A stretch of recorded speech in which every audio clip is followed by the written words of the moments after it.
Joining us now is OjyOkpe with stories trending around the world. Hello, Janet. Thank you for the history lesson, Dr. Abati.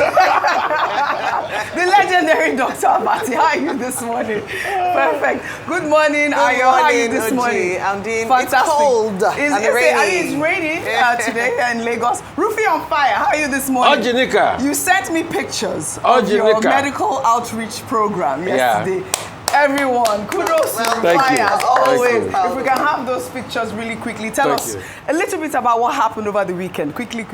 I mean, as always, we just see the very best we can do for people and for humanity. So we had the partnership with Babcock University, and we just took over 325 people.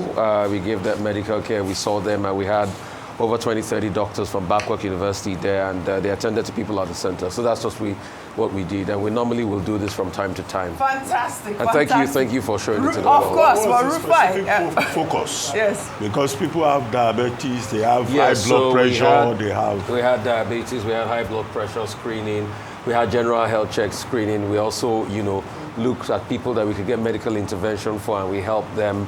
There's somebody currently going through one of our interventions that we raised some money for, that is going through stage 2 abdominal cancer, and he's currently getting chemotherapy treatment. We raise the money, it's all paid for. And hopefully he should be cancer-free soon, and we'll definitely come and celebrate his story. We always celebrate you. Thank you have to continue on this amazing trajectory. And please support the Oseni Center. You always have to tell us. I like to plug you guys in. How can we donate? We offer the services free to people. It's free for people. People can donate to his medical outreach program, to his GTB account. Put it on your I know that. Well, all right. Well done, Rufy. Well, all right. Well, good morning to you, viewers. Let's begin what's trending. Former Kogi West Senator Dino Melaye has launched a scathing attack on President Bola Ahmed Tinubu's administration, accusing it of reckless borrowing and spending. Melaye made the allegation on our nightly news program, Arise Prime Time, stating that despite securing billions of dollars in loans, the government's actions have led to massive hunger across the country. Melaye also questioned the government's claim of increased revenue generation, asking why more loans are necessary if the country's finances were improving. He went on to suggest that the government's financial recklessness could reach a point where it would be forced to seek loans from private financial technology companies like OjyOkpe and Money Point. Let's take a look. This government is one of the most reckless governments in the history of this country. How do you mean? The president who said he wanted to come and curb wastages bought a yacht. That yacht that the president bought has never been to the perimeter, territorial area of Nigeria. It's between Monaco and Paris. And what do we need a yacht for? In a time of austerity, in a time of pervasive hunger like this? The president also, within few months in office, bought a presidential jet that cost Nigeria billions. No, you said it was a gift. I am telling you that it was purchased. Gift by who? Gifts are to be declared. And they called it a gift because the money used in the purchase of that aircraft was not appropriated by the National Assembly. That is why it was tagged a gift. Then, again, since Tafawa Balewa, Azikiwe, up down to Buhari, every president and prime minister in this country used Mercedes-Benz S-Class as their official vehicle. The president is using a bomb jammer Mercedes-Benz, the same type that Trump is using in America. And you say you want to curb wastages? The same president.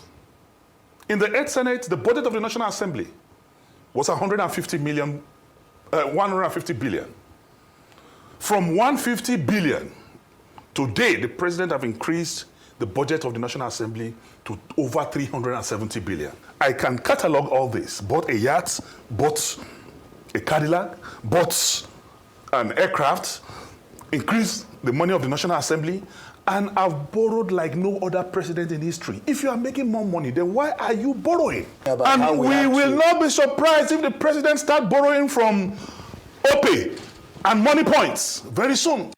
OPE and money point. When you say leave our Okada, Leave the Okada ride and POS agent money alone, because obviously many of them is it just Okada ride? Plenty many people use OPE, but please, they say the president leave our OPE alone. Let me take this tweet from Cole 5, who wrote, please, President, leave OPE out of this, your borrowing. But to be honest, what exactly is Tinubu government borrowing for?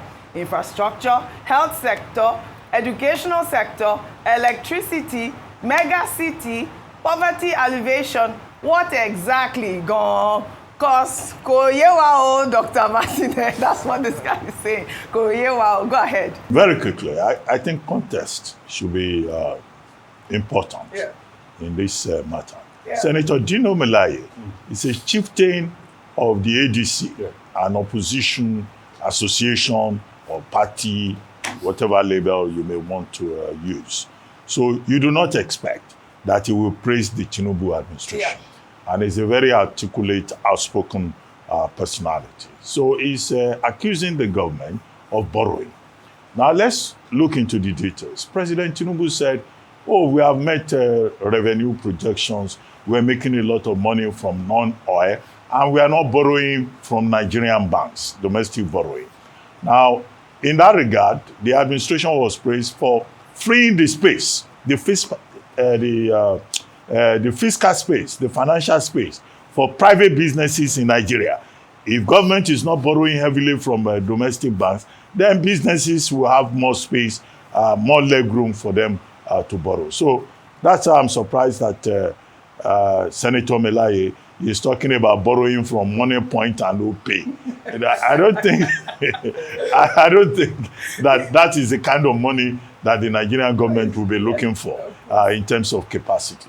The other claim that he made is about presidential yacht. He said President Tinubu has a yacht paid for by Nigerian taxpayers between Monaco and wherever that the president of Nigeria is using. That is not true.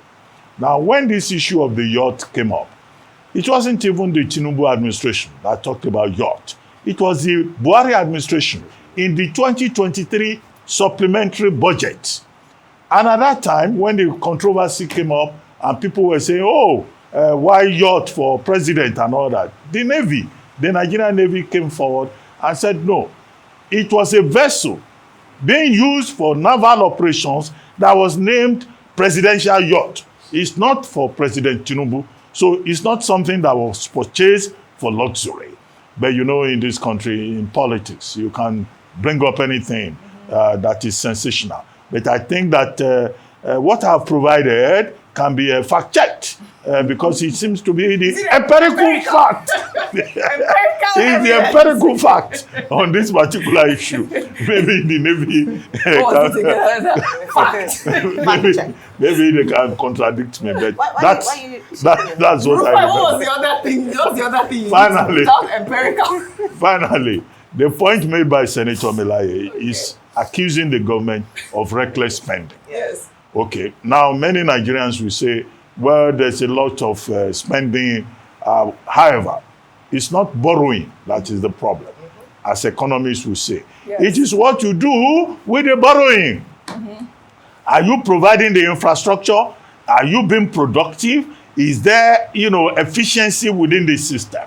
Now, on all of those points, about efficiency, about performance, then, of course, Senator Melaye will seem to be on terra firma to join other Nigerians in saying we expect better performance in terms of infrastructure, in terms of welfare, in terms of security. There are all those histrionic theatrical points he was making about OPE, Money Point, presidential lodge. I hope I've helped to provide the context. Yes. Well, we know that Dino Melaye loves the lavish lifestyle. I see him on the gram wearing those really nice shoes and all. So he will know good things. Are you admiring him? I mean, I like the pictures. Now, would you like a flag? No, I'm just kidding. You didn't answer my question. I am not. Are you admiring I am him? not. I've seen him on Instagram. Can I say that?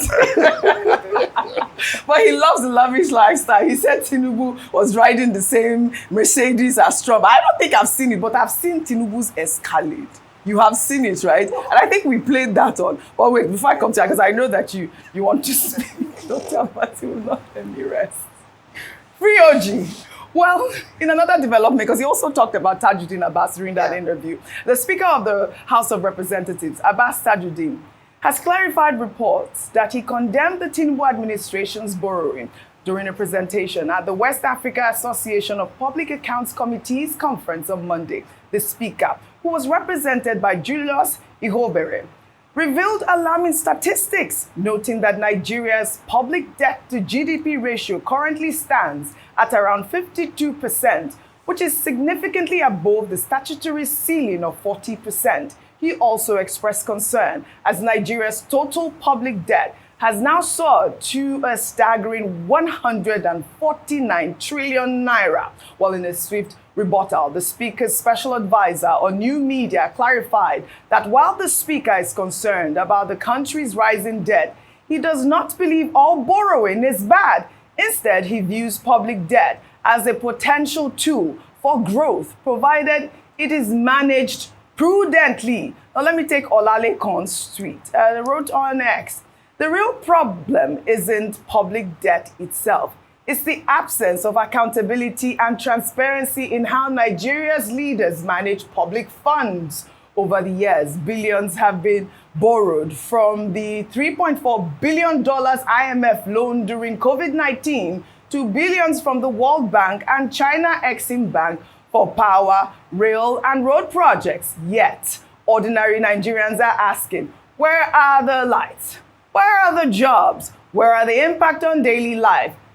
It is hypocrisy to praise debt as a ladder to growth while ignoring that most of our past loans have only enriched a few. I particularly picked that tweet, and I really think that, they were quite apt in most of those comments. In the meantime, Tajudeen Abbas's aide on new media says his main message was a call for stronger parliamentary oversight and accountability. He also stressed that lawmakers have a constitutional duty to ensure that borrowed funds are used transparently for tangible developments, as I highlighted, roads, schools, and hospitals. He also praised Tinubu's administration for its efforts to increase non-oil revenue, which he says is helping to reduce the country's reliance on borrowing. And I'll take another tweet before I come to you, Ayo. Tolu wrote on X, borrowing is not the real issue. Every nation borrows, which is a fact. The real question is, what are we using the money for? Borrow, but let it go into, again, I want to highlight it more, roads, jobs, things that grow the economy, not waste and consumption. Absolutely. Ayo. Spot on. Some of the biggest countries in the world that have a high debt to GDP ratio include Japan, include Singapore, include the United States of America. They are one of the highest in the world according to rankings. And the difference between countries like that and Nigeria is that we see the evidence of what borrowing is for. Case in point, when the Tinubu administration came into power, remember the World Bank loan in order to mitigate or provide a safety net for the most vulnerable Nigerians who would be most impacted following the two major economic reforms he introduced, the removal of fuel subsidy and the floating of the naira. The issue a lot of times is that the people do not see or feel the impact of the borrowing. That's the main concern. Great points around road construction, great points around the healthcare. It's on this very table we talk about the deplorable state of healthcare in Nigeria. It's on this table we talk about the deplorable state of education and the state of our classrooms and infrastructure development in Nigeria. And so what happens is that we see borrowing high, our debt to GDP ratio is going higher, about 40 to 50% currently, yet we still have high levels of people feeling the impact of the reforms that he's talked about. Then we see a lot of servicing of loans or a lot of servicing of recurrent projects, no capital project, no project that would in turn make money for the nation, which is a critical issue that we currently have. And so what we are calling on, and I do think that Honorable Abbas made a very salient point in his address, whether through his main point or through the clarification, whereby the importance of oversight functions by the National Assembly was emphasized. When the president has to secure a loan, he needs approval from the Assembly. Unfortunately, when they do give this approval, it's just signature and leave it. There's no going back to check that what the money was asked for or intended for was actually used. It's just very simple. Nigerians understand the need to borrow because we need revenue, even though they've said that they've done better with their revenue generation. But what do they do with the money that is borrowed? That is a conversation that we're asking. And where do these loans come from? How do we service the loans? Rufai, quick comment on both stories really quickly, and then we'll move to So the I next think one. the formative word here was what I asked Paul Alaji about, which is the cost-benefit ratio. And I think until Nigeria has a threshold at which it calculates a cost-benefit ratio, what is the cost of doing a project? What is the cost to us, borrowing plus interest? And what is the benefit of the project? So will the project be able to pay back the cost accrued to it? If you are to put most project parameters that this government borrows for, it does not pass the cost-benefit ratio reflection. It passed the sentiment-benefit reflection threshold. So why do government do projects in this country? Because of the region that gives me the largest votes.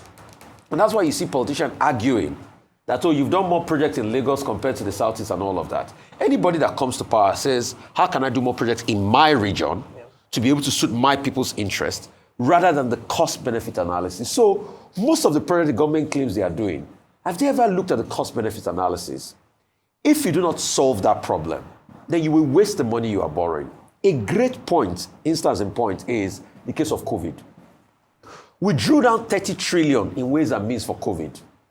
We said we were used to buy infrastructure in isolation centers. Till today, where are the ventilators we bought? That 30 trillion, if was properly spent, will have been able to revolutionize the healthcare sector, even if it's the primary healthcare sector. But today, we've squandered that money. That debt is still off our books. That's why we've securitized it, and we've achieved nothing. And that's the problem of Nigeria. Today, over 15%, over 80% of the primary healthcare centers in the country are still in a deplorable state. But guess what? We had the infrastructure capital, the money, 30 trillion during COVID, to be able to fix the healthcare sector, but we did nothing. So if we don't answer the question of cost-benefit ratio, we'll start having this argument back and forth. And please, with due respect, Dino Melaye should stop all these theatrics. If you want to criticize, criticize. Because if you want to look, last week it was reported in the news he was having back and forth with the tax authorities. Has he sorted that out? I don't know. You can't ask me about Dino. No, it was reported in the news. I don't know if he sorted that out. You know, so if you want to criticize, criticize, please. But Dr. Bati has said, the president is not going to go and borrow money from OPE. But of course, he was only joking.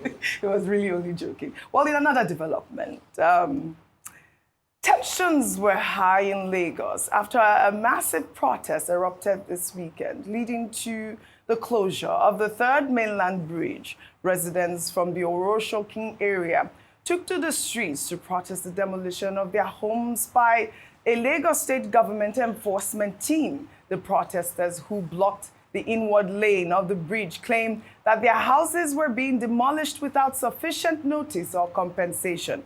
Many residents stated they were left homeless after the sudden action, which targeted what the government described as unapproved buildings along the Oworonshoki coastal line. And we did see this video. I know that during the protest, the residents confronted Lagos Commissioner of Police, Moshid Jimo, and vowed not to leave the bridge until, the demolition equipment was removed from their community. Of course, the protest eventually, subsided after security operatives were deployed to restore order. We know that as of now, I've reached out to some people in the Lagos state government. There's not been an official statement regarding the protests or even the demolitions, Dr. Abati. Okay, shelter, house, otherwise called, is one of the major things on the Abraham Maslow hierarchy of needs. People want a place to live. So it's very important to them, whether it's land or it is shelter itself. And so it's not surprising that persons whose houses are being demolished for, reasons that the government says on a lack of approval will be, emotional and they will protest. Now, but all of these things, follow a process. For you to buy land, for you to build a house, there must be an approval process. Now, it's not always the builders who have the problem. Sometimes government bureaucracy is an obstacle. Yes. So some of these people, they will go and build in unapproved locations. They will, with unapproved plans, with quacks. But you then ask the question, where was the government? Before somebody will go and build on an approved space, where was the government? There is a department of government called Urban and Physical Planning. They will not act. Right. They will wait till the house has been completed, and then they will come, they will say they want to demolish. However, if you want to demolish, there is also process, there is procedure. Stakeholder engagement. The people are supposed to be engaged, and then where necessary, you engage them with a human face. You pay compensation. You explain to them. Now, in the case of these people who have built along what they call the Oworonshoki coastal line, right? Okay, maybe that stretch. It's a space where people are not supposed to build. Now, again, I ask, where was the government?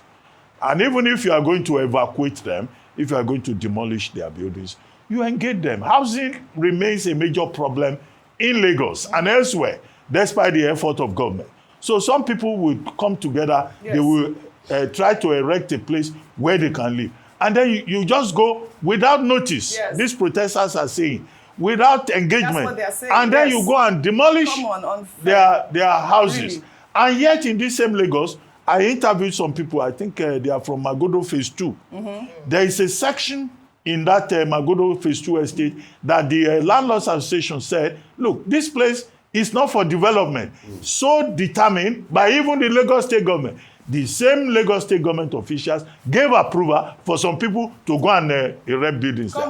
That is even a very clear case that was brought to television. So you see a lot in terms of double standards. You see a lot in terms of class hierarchy in the administration of these policies, no matter how well-intentioned. I think Governor Sanwo-Olu should look into this matter of the people in the Oworonshoki coastal area and try to see how the government can meet them halfway and treat them in a humanely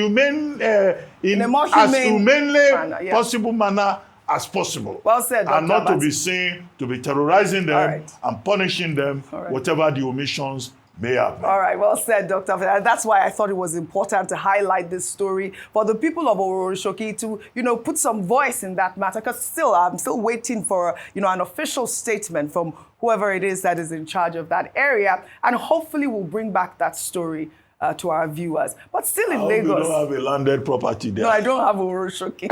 I have a Umukwata, my village, but I still love Lagos, Just to add to this story, I think it's also an important thing to sound a note of warning to people who want to get land.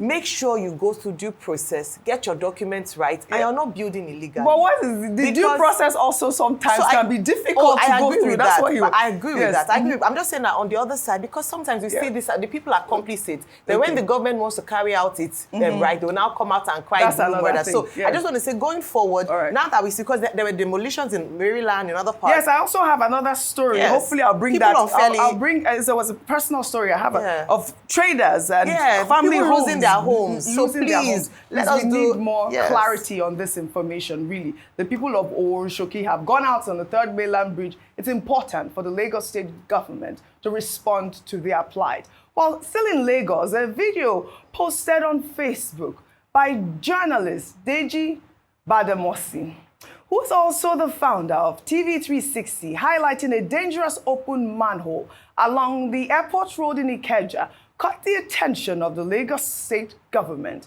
In the video, Badamasi had created a billboard calling on Governor Babajide Sanwo-Olu to fix the manhole before it takes any life. A few days ago, there was a terrible accident here. Thank God no life was lost, but the accident was terrible. It's actually a surprise that this has been allowed like this for several months. I drive around here on a daily basis, so it's a surprise.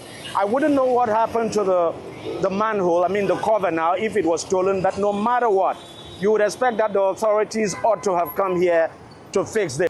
We've done a series of reports now calling the attention of the state government to this situation.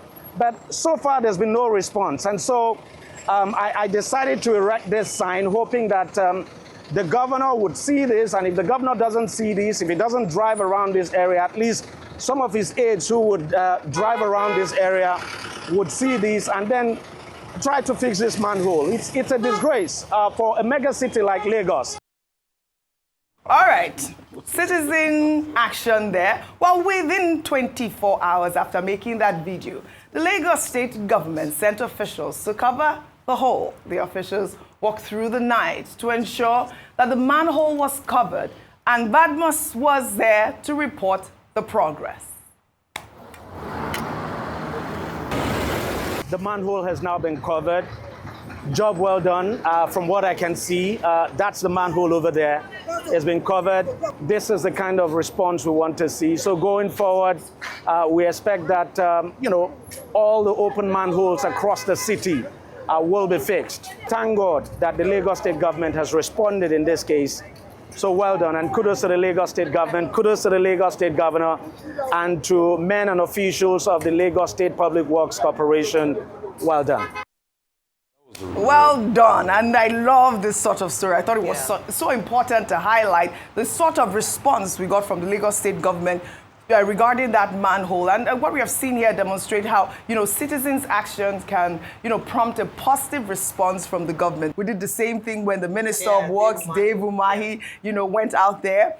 And, it's great to see this sort of response, and we want to encourage it. And as much as we, hail the governor for doing this, we want to hear something about the, I believe I'm getting some messages from the Lagos state government here saying something about they will send proof about what really transpired in Oworonshoki as well. Well, staying in Lagos, we also saw the governor celebrating 2 years since launching the Lagos Rail Mass Transit Blue Line. He was seen in a video interacting with commuters. If we have that video, a quick call, our Iya Eko, Ayo, quickly. A very interesting point from the Lagos state government with regards to the manhole, that whilst we're encouraging citizens' action for, for reporting cases, even more so, the people that destroy or vandalize state property, those who patronize them, it's also important for us to highlight these, because great response by the Lagos state government, but I think very important as well is for us as citizens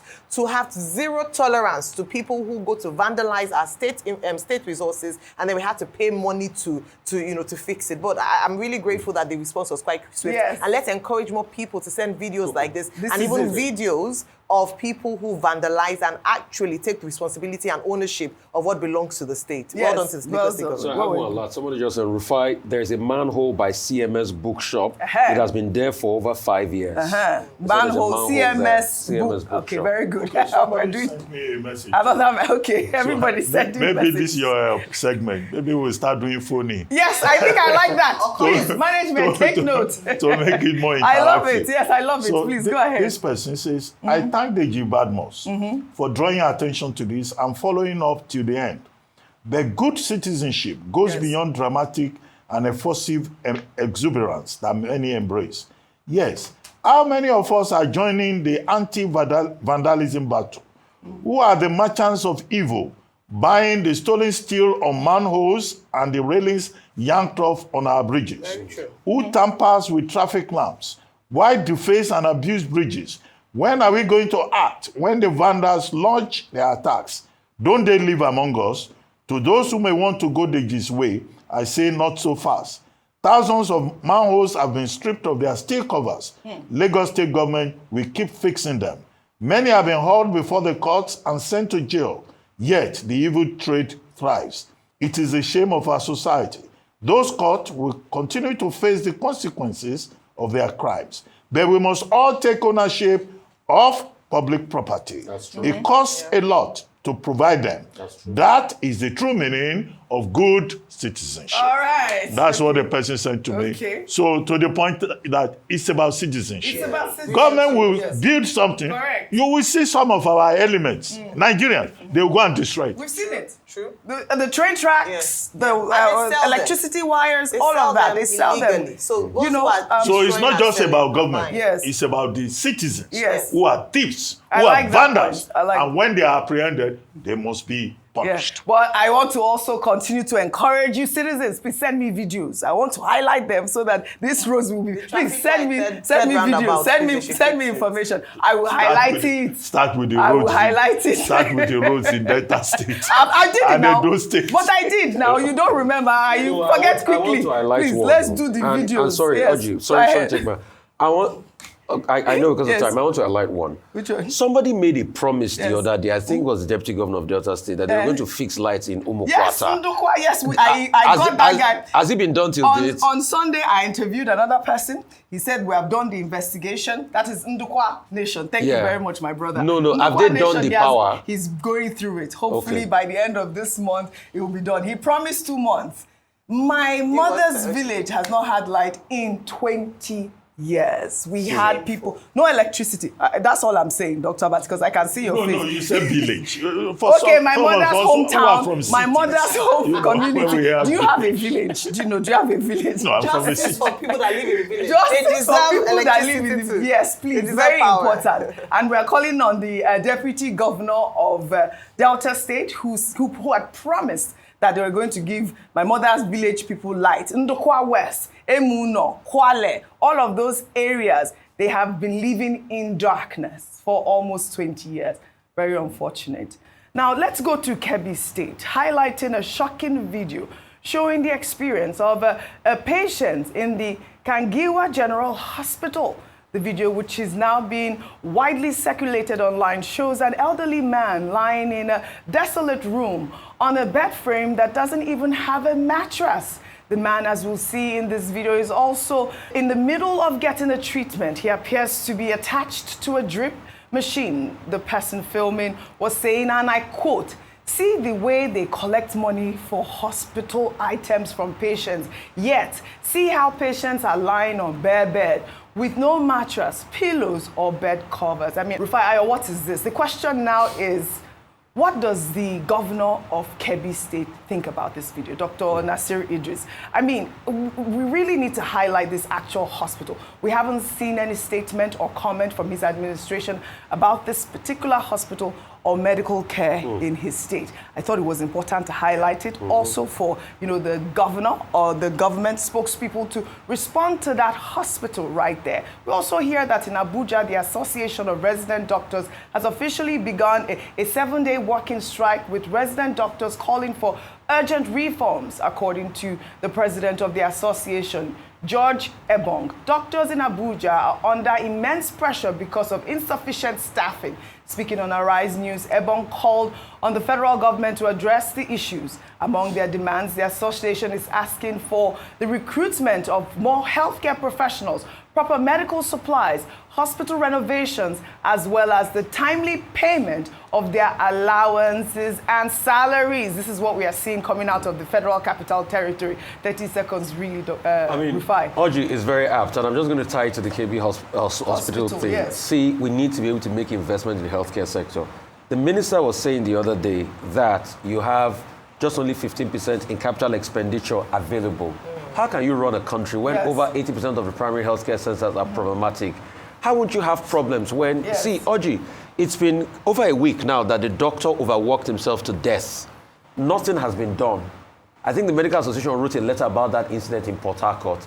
Nothing has been done. And you're hearing that doctors are not being paid. So it's a litany of a lot of problems. I think this is where we should make a lot of investments in to be able to help this country. All right, fantastic. Health, education. Well said. I mean, we'll follow up on the resident doctors in Abuja, but also in Kebbi State, please. We need a response from the Kebbi State government.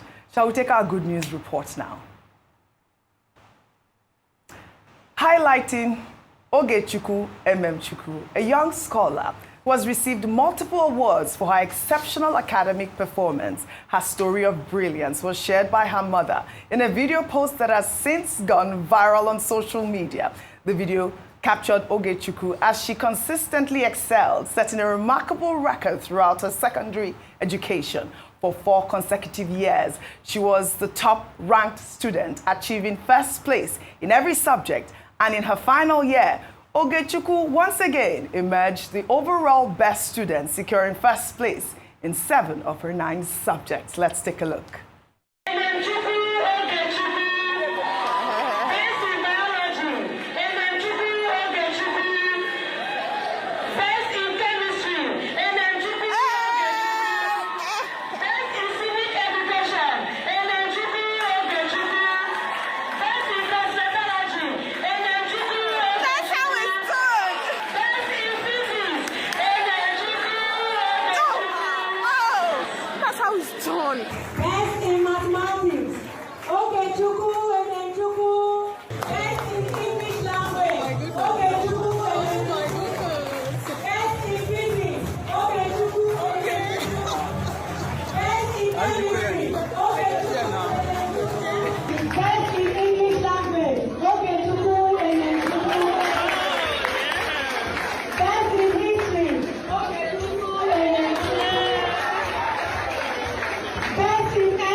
Congratulations to the star girl. I wish you had more time. I would love to thank you all for your great analysis, as always, on what's trending. And congratulations, Ogechukwu Ememchukwu. Well, that's all I have for you guys on what's trending today.